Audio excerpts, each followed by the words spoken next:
Things about our show is it's going to be unique.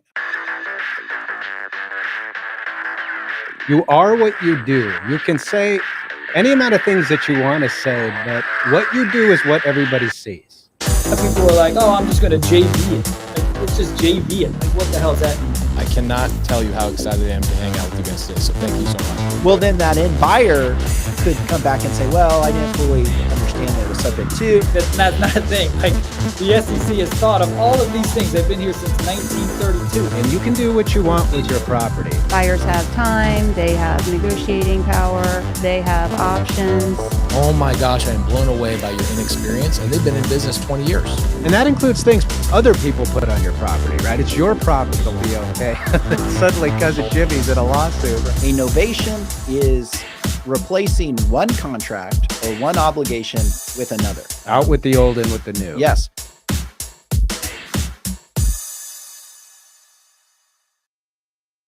Hey, everybody, welcome to the show. Today, we are talking about building a real estate business through effective communication.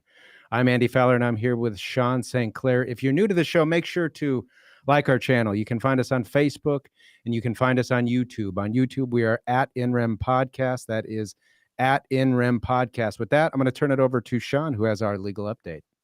Thank you, Andy. So today I'm starting what I'm going to call my What If series. So I'm constantly asked by clients, or I'll be at a networking event and somebody will come up to me and say, what if? And it's always, what if this or what if that, type of thing. And so today is my first of our What If series. And so the legal update today is, what if the seller files for bankruptcy after the closing of a subject to transaction? So the existing loans remain, buyer purchases it, and thereafter the seller ends up in bankruptcy. What happens in that case?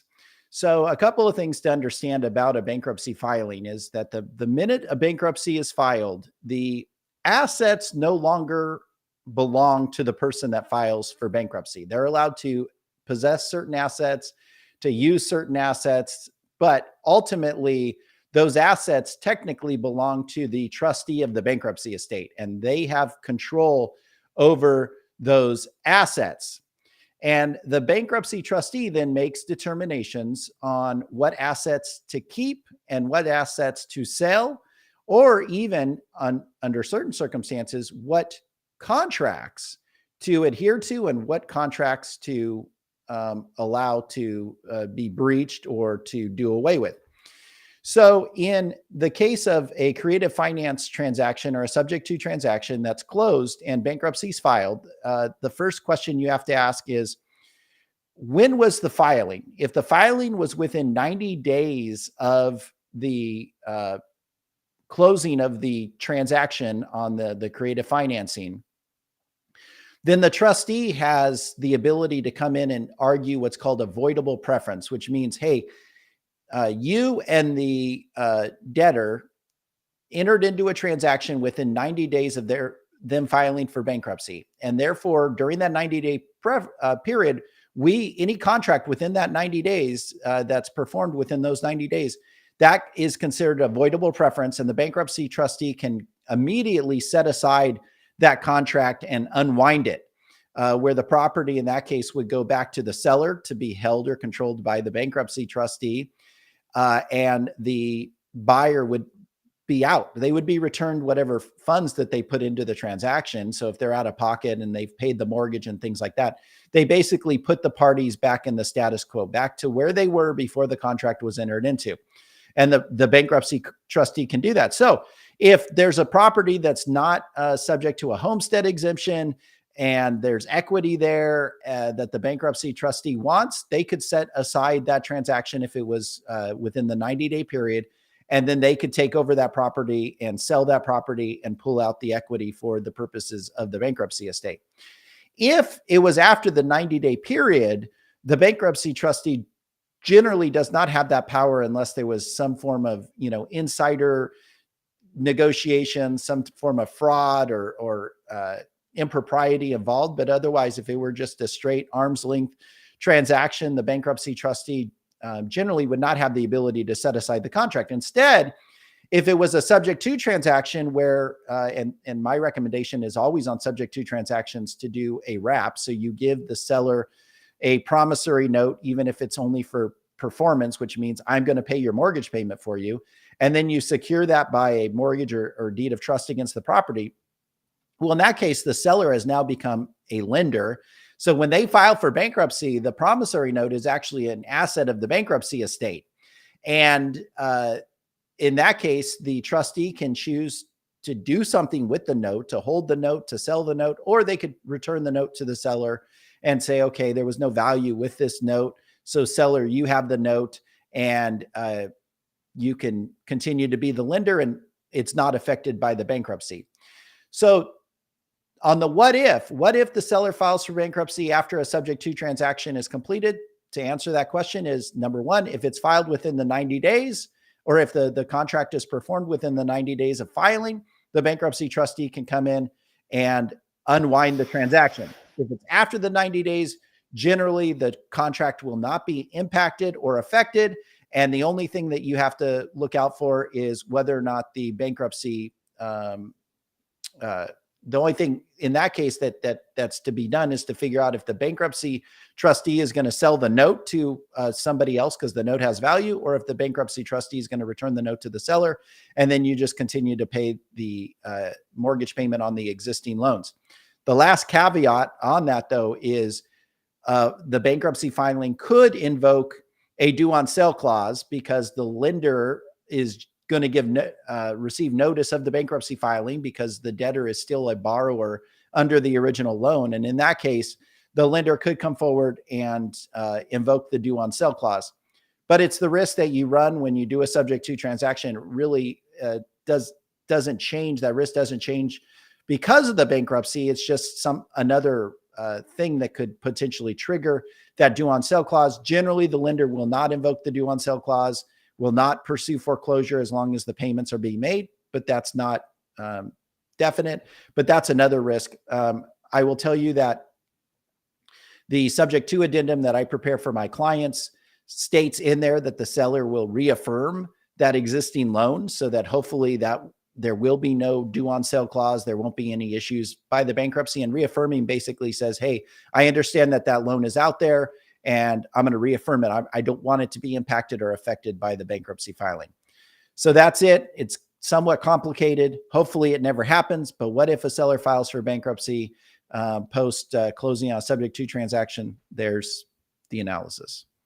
All right. Thank you, Sean. Yeah, the bankruptcy courts be prepared to enter into a new world in how they do that. But as Sean mentioned, he tries to plan for that by requiring the reaffirmation of the debt. I think it would be interesting and maybe a topic for another show. What happens to that agreement where you agreed to reaffirm the debt and everything else and everything else, but control what you can control now and deal with what you have to deal with then in the event of bankruptcy.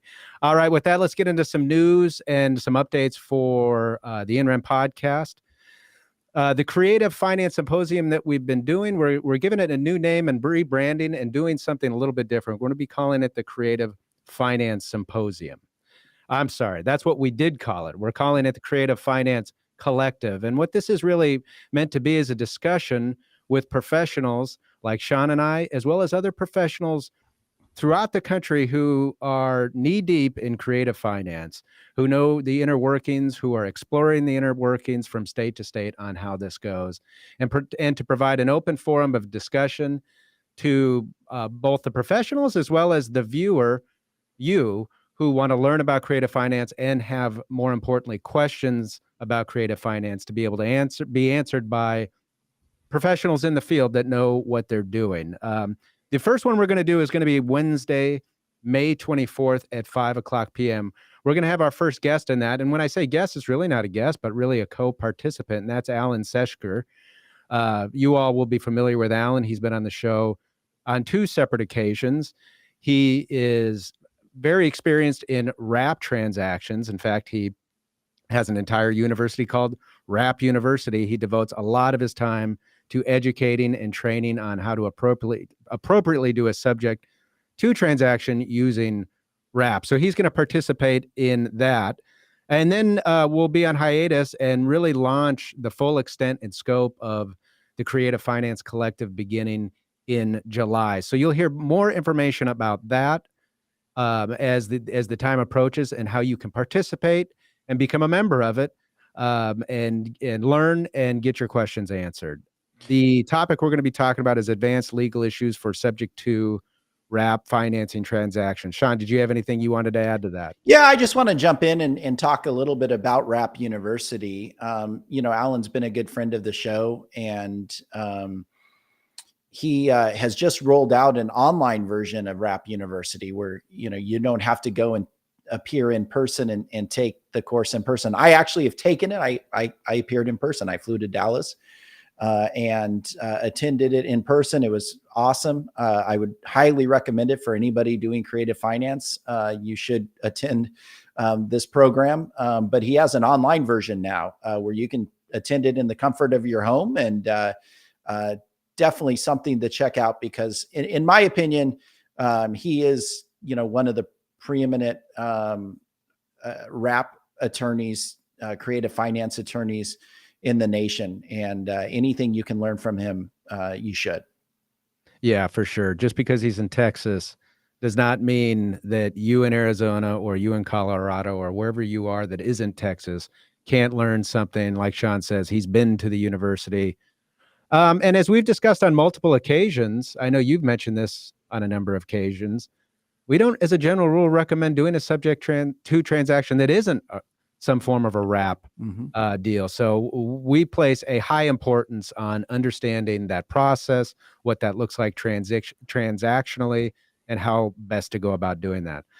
All right. So for today's show, we wanted to mention as well, we are, like all shows, taking questions in the final 15 minutes of the episode. So if you have questions, make sure to give those to us. And I'm going to turn it over to Mayu here, who can give you instructions on how is best to go about doing that.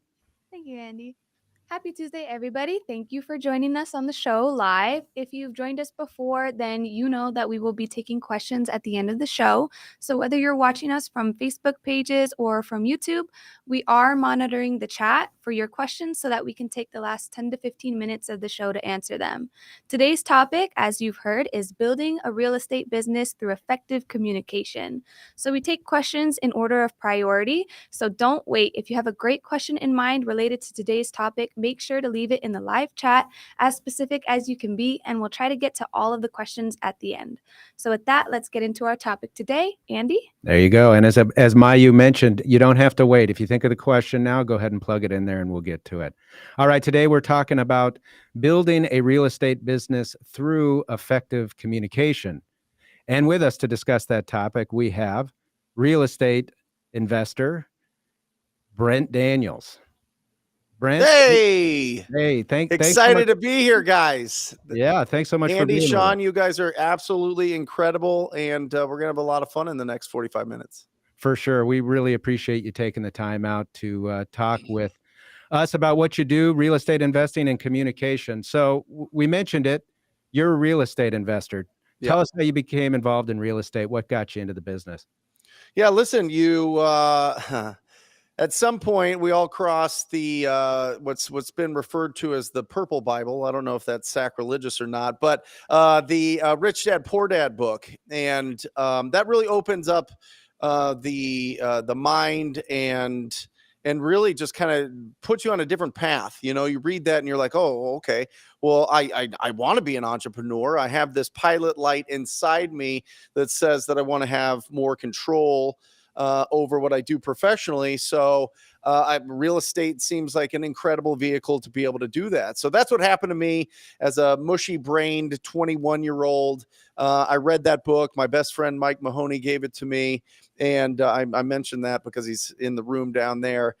We still do business together, and he's a partner of mine. But I read Rich Dad Poor Dad. We both read it, and instantly went and signed up for real estate licensing school. Got a real estate license when I was a summer during college, and then became a real estate agent with the intention of being a investor, and took the long path there. Discovered that really building a healthy, long-lasting real estate business comes down to having conversations with property owners and making offers. I think if you boil it down to those two things, conversations and making offers, you can be really wildly successful as a real estate entrepreneur and build a business that at some point you could pull yourself out of, that'll truly be a servant to you and not you be a servant to it. And that's what I think is so excited about being a real estate entrepreneur. So, Brent, you've had an opportunity for a little while now to get your hands dirty in real estate. And Yep. You've been involved, I take it, in a number of real estate investment strategies. Do you have a favorite? Wholesaling. Wholesaling. Yeah, I mean, it's not even real estate investing technically, but I mean, it is sourcing, finding discounted properties or finding really great opportunities. And you saw as the market shifted, there's more creative finance opportunities, which I'm really excited about. The Creative Finance Collective. That's a really cool name, and I think necessary in our industry.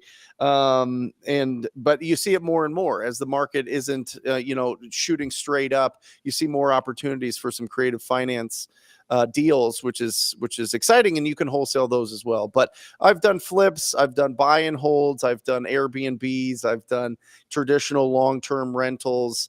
Kind of done it all in that respect. And what I really enjoy is building a wholesaling business, taking those funds and then lending that money out and being the bank on on some really cool deals here in Phoenix. So we'll get into the other things you're doing, but since we're talking about wholesaling, just curious because you're the guy in the industry doing it. How has your strategy changed, or has it changed at all as the market went from the 2021 highs, the kind of what we went through in 2022, and to now? It seems like you've been able to manage the shift one way or the other in terms of wholesaling. Yeah, the interesting thing as markets shift, it just depends on. You really understand that the buyer determines value. And I think that's kind of a mystery to a lot of people as they're getting started. They're like, well, does the seller determine value? Does an appraisal determine value? Does the government determine value? Do real estate agents or brokers determine value? And you see when the market shifts and interest rates go up, it's really a ready, willing, and able buyer determines the value because there's less buyers out there. And so when you saw that shift or kind of the squeeze in the economy that we went through in the third quarter of last year, you saw that the buyers that stuck around really had control over what they were buying. So you had to actually be nice to them. You had to communicate even more effectively with them. You couldn't just, send out a list of properties and not communicate with your buyers. You had to talk to them and get them really good deals. And that's what shifted. Before you could throw out anything. You could throw out anything and there would be a buyer for it. But as interest rates increase, the buyer pool decreases. And so you have to build long-lasting, real relationships with cash buyers or investors that you work with. Brent, tell us about Wholesaling Inc. What is it? Yeah, Wholesaling Inc. started out as a podcast, similar to this, right? A podcast and a YouTube channel. Tom Kroll came into this business. His older brother, stepbrother, Todd Toback, had been doing it for a long time, since the early 2000s. And Tom had gotten fired and needed something to do and wanted a change in his life and learned. Him and Todd did a podcast, a 90-day challenge to get Tom his first deals and to get him out of the hole he was financially. And they documented this whole thing. And this is back 2012, 13. I mean, there was not a lot of podcasts at the time. So it really exploded in popularity. And then from that, Tom started his own podcast where he'd interview people that were doing real deals out there and finding, how did you find that deal? Putting them in the hot seat. How did you negotiate it? What did you say to this property owner? What was the problem they were going through? To really, to really break down and give instruction to people out there to be able to go and find really good deals. And I thought that was really interesting. And something that I learned from Tom was, if you're doing a podcast, if you're doing a YouTube channel, if you're coaching, there's education and there's instruction. And then there's entertainment, which is a whole different thing. But if you can put 80 to 90% of your information and what you're putting out there is instruction, people really sink their teeth into it and become raving fans. And that's what happened. And now we have the biggest podcast in the wholesaling space. Very cool. So communication is obviously a big part of what you do. Tell us about TTP. Yeah. Talk to people. I mean, that was like, you read Rich Dad Poor Dad, it like tells you, okay, you should do this, but it doesn't tell you how to do it. You know what I mean? And I was literally this morning, guys, watching old videos of Dolph DeRoos and Robert Allen and Robert Kiyosaki, and they're kind of doing it. It's kind of gimmicky, right? They're kind of going on appointments and doing stuff. They don't really show you how to go find the deals. They're like, just make a bunch of offers for properties that are on the market. Well, we know that if it's a really hot market, you're not going to get those deals. You're just not. It's going to get bid up and they're not going to turn into really great deals. So you have to go off market. So how do you go off market? Well, you just literally, you could drive in any neighborhood, in any city, in any state around the country, and you can find properties that need renovation. You can find properties that need some love. And what you do is you just simply find a way to communicate, have a quality conversation with that property owner, and you keep stacking that up and time and doing that time in and time out, and you're going to find amazing opportunities. And that's how you get started in this business. And so when it comes to talking to people, either they're calling you or you're calling them. So if you don't have a budget, which is called marketing, for them to call you through pay-per-click, through direct mail, through newspapers or billboards or reputation or whatever else, then what are you going to do? How do you get started in this business? How do you go and find really great opportunities?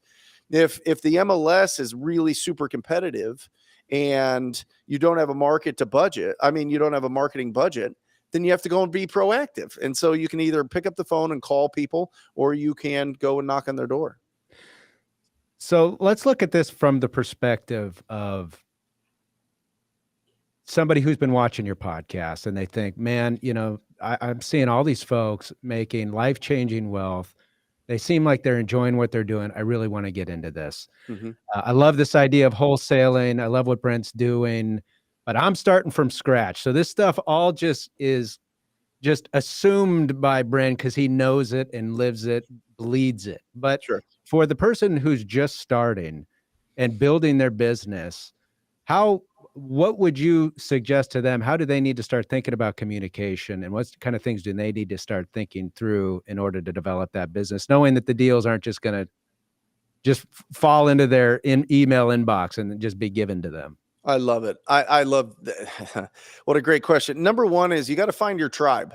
I truly believe that. You got to find people that are doing this. You got to find people that have community. You got to find people, whether that's going to local meetup groups, going to RIAs, real estate investing associations, whether that's finding a group online, something that Pace Morby and Jamil Damji and myself do every Monday is try to build a community through our live show that we do on our YouTube channels and our podcasts. And you got to find people doing this. You got to find, because it's going to really activate and give you confidence that you can go out and do this. When you see other people doing it and you see them like changing their lives in real life, it's not a video, it's not an audio, it's nothing. It's real people that you're seeing doing this. It changes everything. It gives you confidence that you can do it. The second is you got to figure out what model you want to follow. What model do you want to follow? Do you want to go directly to a property owner? Do you want to build relationships with real estate agents? Do you want to go and raise funds and just become a property flipper? What model do you want to follow? So if you have a community and a tribe and you have a model, then that's when you start putting in the work, right? That's when you start going out there and taking action every single day and building up your communication skills. And really, when you're speaking with a property owner, there's four main things that you're trying to discover to see if you can provide any value to them as a real estate investor. The first one is the condition of the property, right? How much work does this property need? The second one is, what's their timeline? When do they want money for this property? When do they want to sell it? Have they made the decision that they're going to sign a document transferring title to somebody else? Have they made that decision, right? Or are they just kind of, well, if the right offer comes along, you tell me what it's worth, that type of thing. It's probably not the greatest lead. The third is motivation. What is their problem? What is their problem that a cash offer or creative offer will solve? And then the fourth one is, what price do they want? How much do they want for the property? So every conversation, if you understand that you're trying to understand these four things, then you could use that as a scaffolding for a really good, what we call quality conversation. It's not that you're just, kind of throwing out things and building kind of fake rapport and not really getting anywhere, letting the conversation spiral out of control. You have specific things that you're trying to discover so that you can see if you can be of service to that property owner.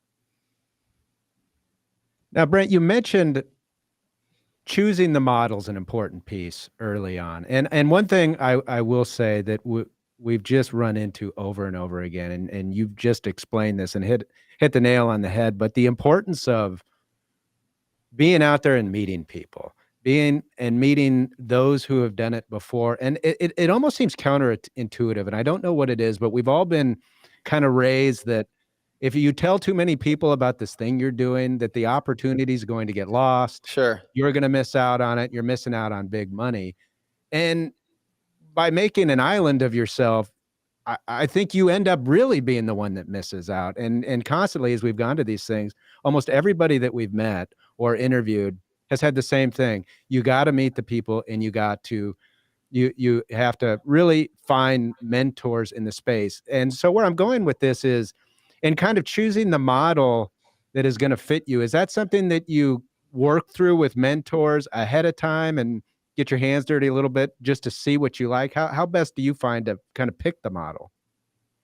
Yeah, I don't know. I think you should trust your instincts on a lot of this, right? You hear somebody, you feel something, they're doing something that you think is exciting to you. It's very personal.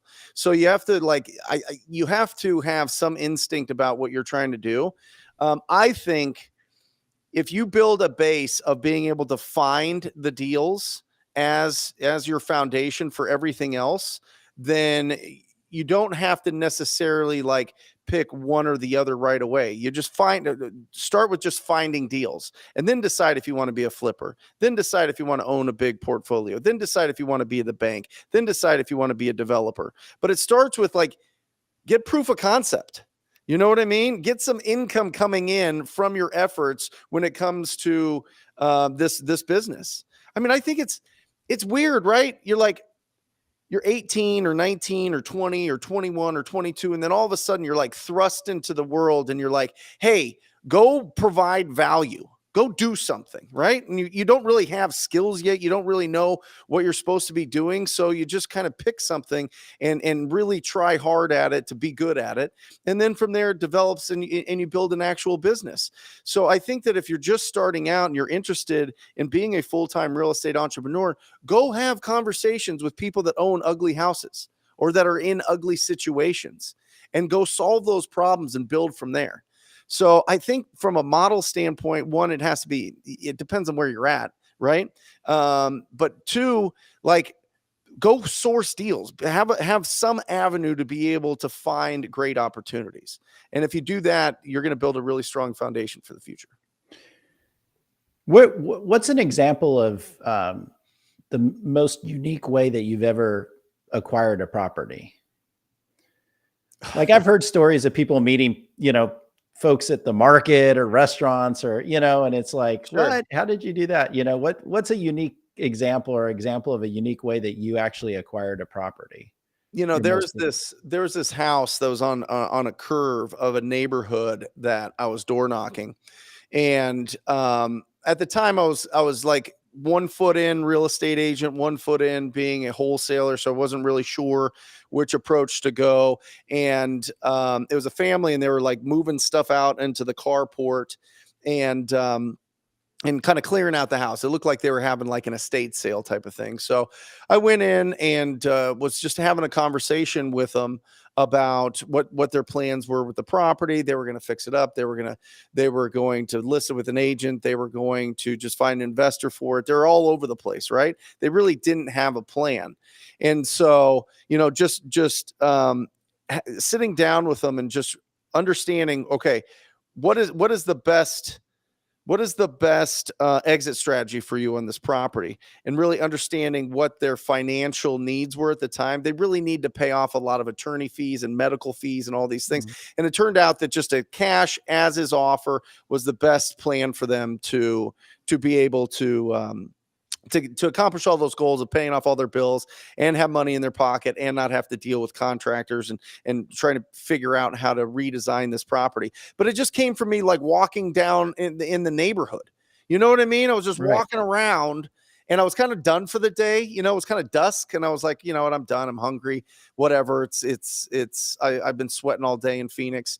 And it was just that last conversation that I had. And I spent a couple hours with him that first time. It's just, you never know. I mean, if you're being proactive, you never know when that conversation is going to hit. And it turned out to be a really great deal for us and for the investor that we sold it to. But it's just from walking around in a neighborhood. You know what I mean? No budget, no real plan. No, I mean, kind of a goal for the day to have a good conversation with the property owner, but just, it was like serendipity. You know what I mean? And it's crazy how often that happens. Well, and what's interesting in the way you describe that is really cool, because a lot of times, and granted, investors have to feed their families, they have to make money, whatever. But a lot of times people think that they have to have results. And the goal is the result, but that really shouldn't be the result. The goal should be the process. So, you just said, 100%. I went to this neighborhood to have a good conversation. A lot of investors would say, well, I went to this neighborhood to find a house. No. You went to have a good conversation. And if the house comes, it comes, but you were respecting the process of going and having those good conversations, and those good conversations then lead to the results, if that makes sense. That's really cool. If you have enough conversations and make enough offers, you win. Right. You do. Yeah. I mean, you just do. And then the beautiful thing is maybe the offer that you make, maybe cash isn't the right offer for them. Maybe something creative is a better option for them. Well, then you just find somebody that's really good at creative deals and you bring them into the deal and you split it, right? You squat up. Right. And that took a long time to really understand and really, find different people that were experts in that and that would want to, work a deal together and see the long-term plan of the relationship that we can have, as opposed to, oh, let me just take this deal and I'll just pay you like a bird dog fee or a finder's fee. You know what I mean? Like that was, I felt like that was like the first half of my experience in this business was like, oh, let me just take it. You don't understand it. I'll just give you a bird dog fee. And then all of a sudden, like, I think just through shows like this, YouTube podcast, I mean, people got more confident and in communicating with other people that know things that they don't know. And if this person doesn't want to do a deal with me, fine. I've got a whole group over here, a whole Facebook group that'll do it. So it's powerful. I think right now is the best time to be a real estate investor. Brent, there's a tendency, I think, in folks that are watching on things like YouTube. They watch you and, you've had a ton of success in this. And when we talk about communication, boy, this just sounds easy. Why wouldn't I do it? But I'm not sure it's easy at all. Conceptually, it's easy. Sure. But I think people sometimes forget communication's a craft and a skill and something that has to be honed and developed. The same is true about being a lawyer. They don't teach you everything you need to know in law school. In fact, most of being a lawyer isn't taught in law school, and it's learned through a practice over and over and getting that. So realistically, you mentioned kind of 4 pillars of what it takes in communicating with a buyer, a potential buyer. How much time do you think realistically, and what should somebody do to hone that craft? Is it just rogue? Hey, just get out there and communicate. When you start, it's going to look ugly, but as you work on this, it's going to get better. Massive imperfect action. For sure. It's a skill. I mean, Andy, it is a skill and it's something that you develop, but I didn't have it. I didn't order my own food at a restaurant until I was like 13. You know what I mean? I wasn't that dude like going door to door selling the candy bars. I gave the box to my dad to sell at work. You know what I mean? Like it, but it was something that I knew that I had to develop. So I started just door knocking because I didn't have a budget, and that really helped me to understand what I should be asking and how to approach a conversation and how to like interrupt somebody's day. That's essentially what we're doing, is interrupting people's day, and just understanding that most people are going to reject us, but there's going to be some people that have their head in the sand that, could really use us to interrupt and kind of jump into their life. And that's really what we're looking for. And that throws off a lot of people because our tribal brain is like, well, don't get kicked out of the tribe. Don't be that nuisance. You know what I mean? Don't go and talk to too many people, because most people are going to reject you. But once you get past that, once you understand that there are people that do want you to help them out, that do want you to jump into their day, then you focus on that. And that's really the main goal of it, is not just, I'm going to get beat up by all these people that are going to reject me. It's just going and having conversations and finding the people that'll actually do business with me. And you find that with that focus in mind, that's what you find, And so I always say, I think every real estate entrepreneur, every business owner should talk to 1,000 strangers about what they do. And if you have true conviction, not just like, oh, I want to be okay at this. Oh, I'm real passionate about this. That's a flash in the pan. I get passionate about stuff all the time that never ends up, doing anything. But if you have real conviction to be a real estate entrepreneur, and you're not starting out, with a bunch of funds that you can go and invest in long-term assets, what are you going to do? What are you going to do? You got to be brave. You got to have that courage. You got to go and you got to grow and change. And that hurts. Change hurts. Growth hurts. There's growing pains for sure. But once you talk to 1,000 people, it's incredible what it does for your life, because then you could talk to anybody about anything. You know what I mean? And once you understand that your tone of voice is your body language when you're on the phone, you understand what to say. You understand how to overcome objections. You understand how to answer questions and then ask questions. You understand how to actively listen. Then you build those skills. And I feel like that's like your software. I'm reading this great book called the Maui Millionaires, and they talk about your wealth operating system, and your hardware is kind of like what you grew up with. What was wealth talked about when you were like 0 to 18? What was the group? What was that? That's kind of like your hardware, but your software that gets updated are the people that you hang out with now and the skills that you develop, right?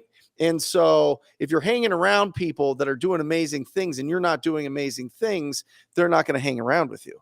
So you gotta go find, again, that tribe, that community, hang around them, see what they're doing, and then just follow that model. It's already done. So we've talked about effective communication to basically get your foot in the door, to, put a property under contract.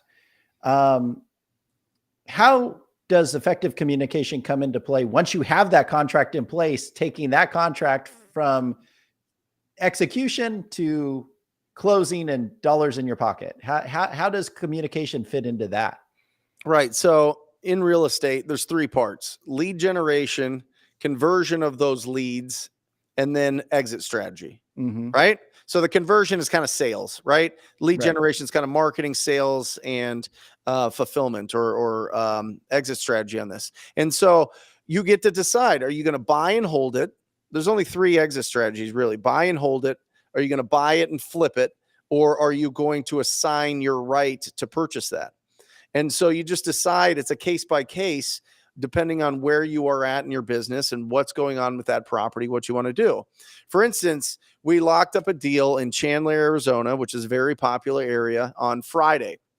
and the seller's getting real wiggly with it, right? They're kind of throwing out signs that they might want to cancel, or they've got another investor was kind of pouring some honey into their ears, telling them that they can give them more and they could do, we should be able to close faster and all these things.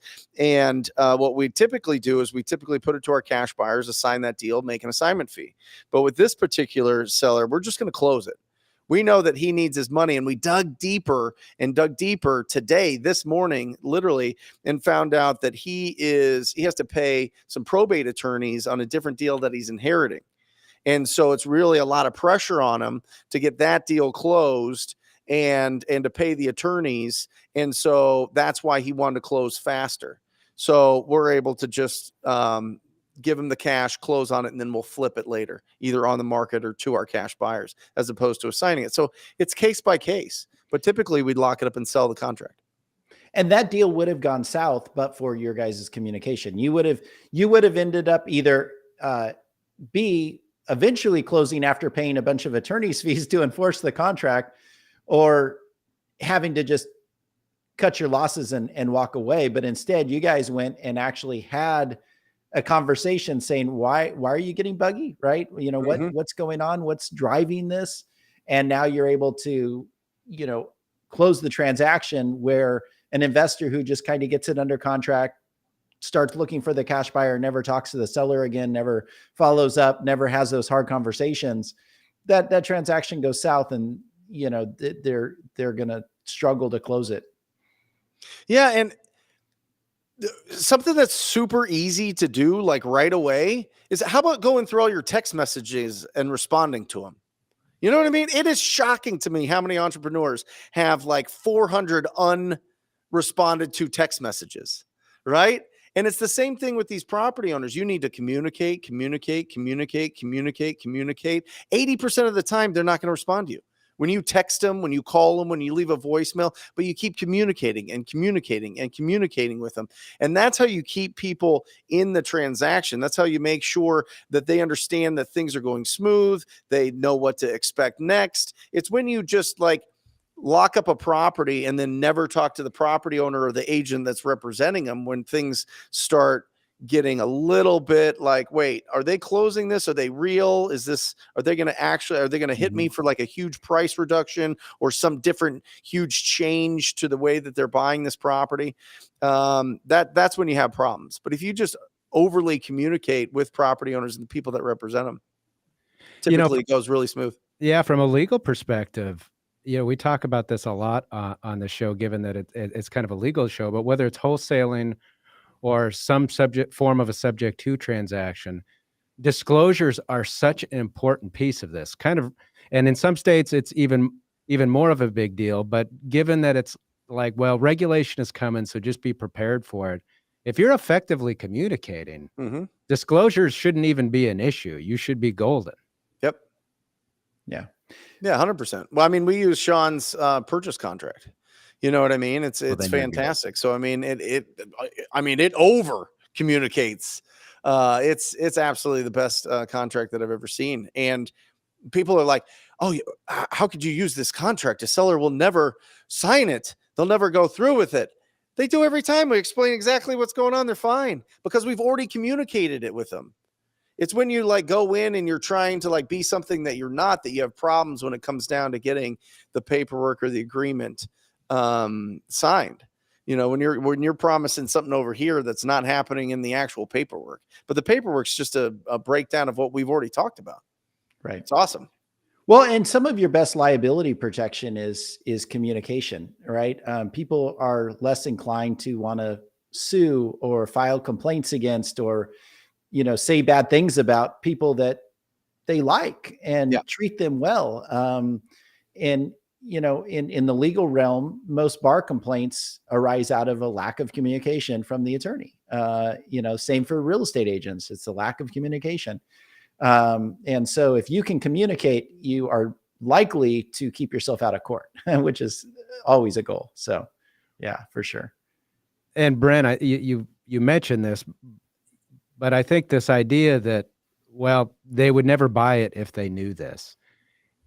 So we can't tell them, just forgets this idea that, no, I think you missed this idea that We're all adults. And when you respect and treat me like an adult and tell me what's going on, I like that, you know, Yep. and that makes me feel like, okay, all the cards are on the table and I can do it or not do it, but I don't feel like anybody's hiding anything from me. Yeah, I mean, even having the conversation, you understand we're investors, we're buying this to make a profit on this property. Do you have any problems with that? Do you have any questions with that? You know, no, yes, whatever it is. And then we answer those questions. Do you have a problem if we make a lot of profit on this? No. As long as I get what I want, I'm good.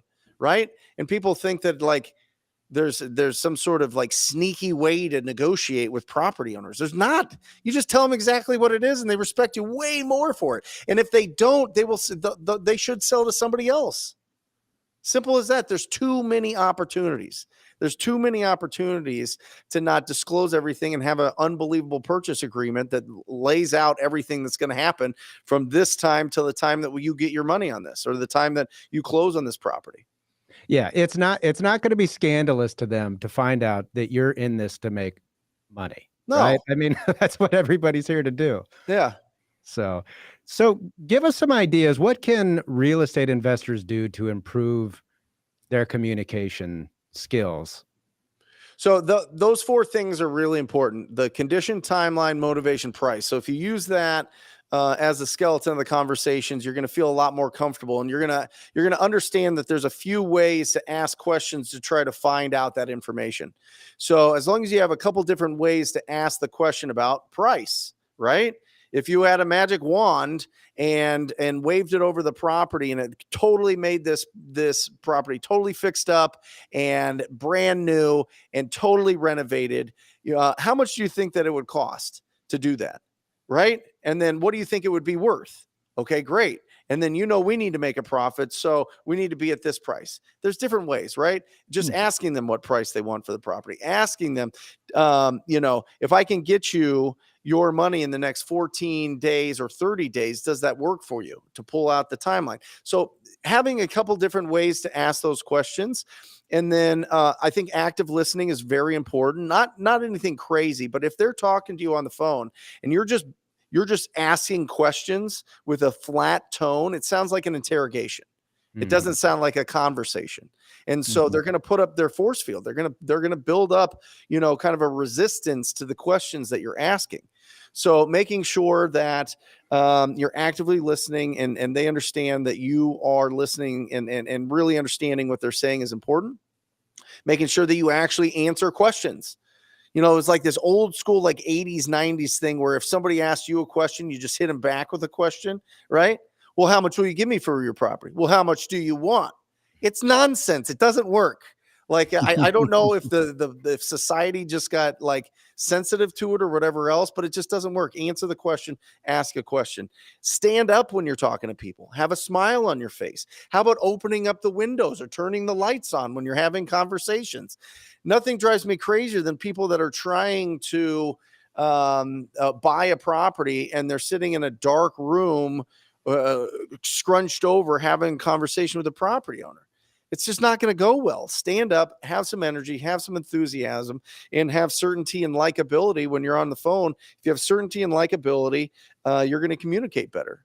And that comes with reps. It comes with doing the work.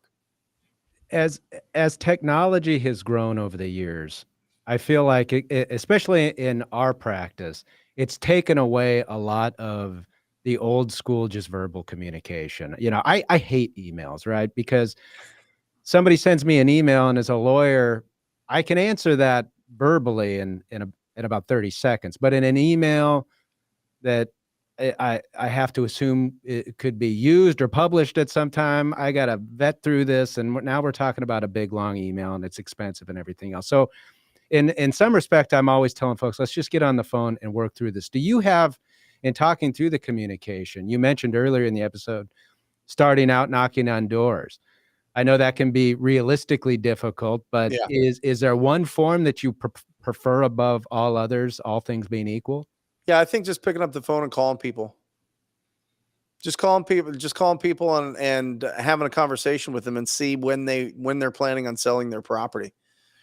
It's been the most effective. It's been the longest lasting form. It's like, oh, well, you can do text message marketing and you can do pay-per-click and you can do all these other things. And that's great if you have a budget.